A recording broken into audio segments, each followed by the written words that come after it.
Praise of computer software. Okay. I was outside a few minutes ago and Patty went walking by without any kind of trouble, and a praise for medical eye surgery.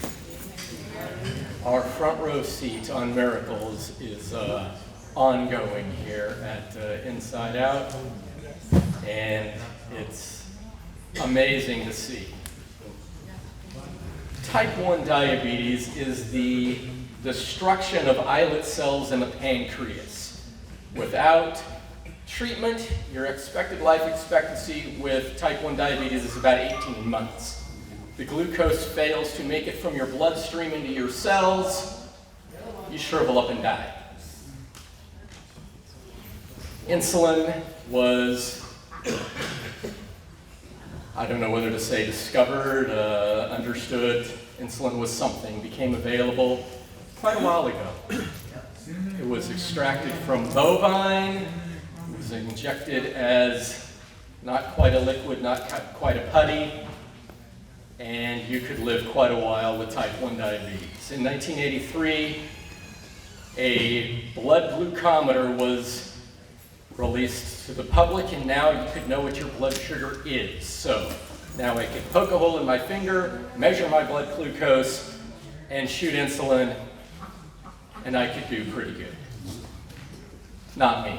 I don't have type 1 diabetes.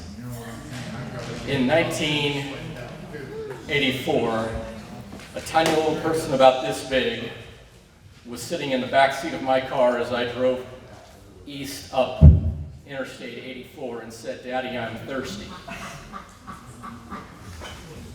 She took 16 ounces of water and guzzled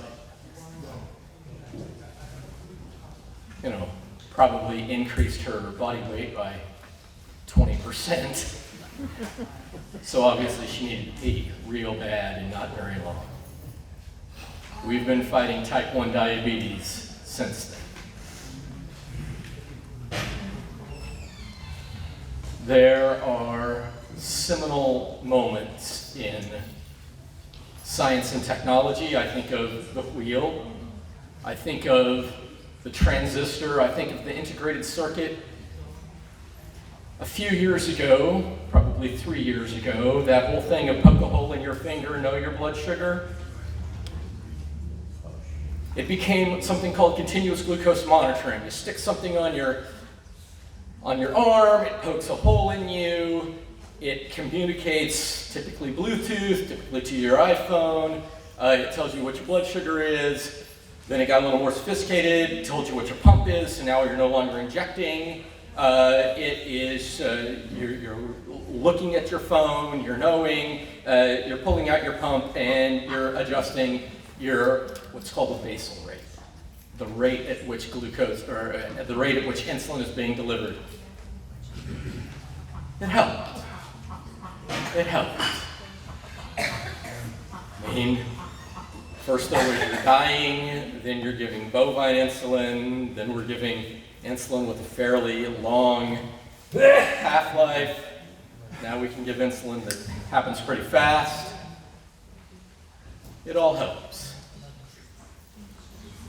The last Wednesday, my daughter, who's no longer this big, she's only about this big now, you've met her, Kaylin, she was here last week, put new software on her Tandem pump.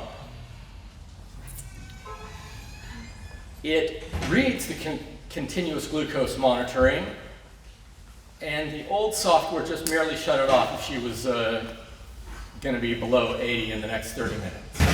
Okay, that helps. It helps you not go low. But it doesn't do anything for highs. But it's better, because the reason you go high a lot is because you went really low.